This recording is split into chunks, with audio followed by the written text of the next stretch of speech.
एक चींटी थी। वो कहीं जा रही थी।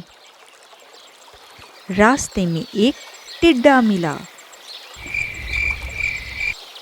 टिड्डा कहने लगा, चींटी बहन, जरा रुक जाओ। चींटी रुक गई। पूछने लगी, क्या बात है?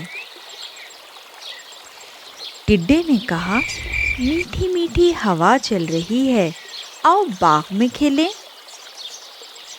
चींटी ने कहा, मैं कैसे खेलूं? मुझे दाने इकट्ठे करने हैं। जब बरसात आएगी तो छोटी छोटी चींटियां क्या खाएंगी?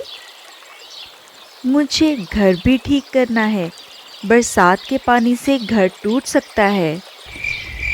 टिड्डे ने कहा, हम तो खेलते हैं जी। एक दिन बादल आ गए, बारिश होने लगी। टिड्डा भीगता हुआ आया। चींटी का दरवाजा खटखटा कर कहने लगा,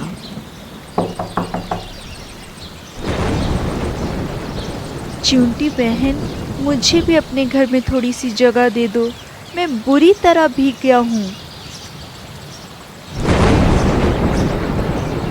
जब तक बारिश रहेगी उस वक्त तक यहाँ रहूँगा, फिर चला जाऊँगा। चींटी बोली, भाई टिड्डे, तुमने सारा साल काम नहीं किया, तुमने अपना घर नहीं बनाया। मुश्किल वक्त के लिए कुछ अनाज भी जमा करके नहीं रखा।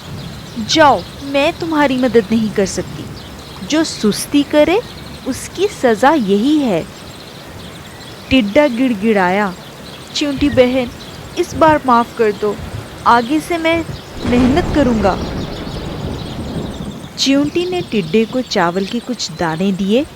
कहने लगी, लो खा लो, लेकिन मेरे घर में तुम्हारे लिए कोई जगह नहीं है। टिड्डा रोती शक्ल लिए हुए चला गया। इस कहानी से हमें ये सबक मिलता है कि हमें अपना काम वक्त पर करना चाहिए। अगर आपको ये कहानी पसंद आई है तो मेरे चैनल को सब्सक्राइब करें, वीडियो को लाइक ज़रूर करें।